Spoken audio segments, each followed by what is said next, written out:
given us new birth. And again, I think it's coming up once more. So that I would like to ask, how does being born again enable us to love deeply and to continue in the faith and to be worthwhile, holy Christians?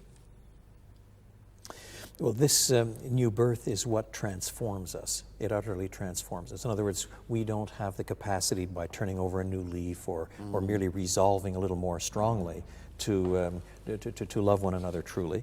What is so interesting about the mention of new birth as it's picked up in verses 22 and following is that this is tied to the Word of God. This Word has already come to us, this gospel truth, and Peter says you've already obeyed it, and as a result there is love for brothers. But now he says, you have been born again, not of perishable seed, but of imperishable, through the living and enduring Word of God. And then he quotes the words from Isaiah. All men are like grass, and all their glory is like the flowers of the field.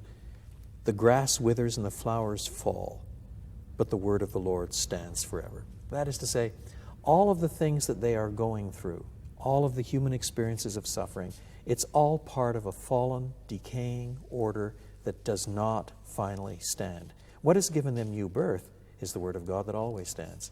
It's absolutely certain. This Word confronts them. It calls them into life. That's the powerful word of the gospel which actually brings them to new birth. It elicits faith. It transforms them. And it is as stable and sure as God's own word, which is precisely what has called that faith into being, that new birth into life.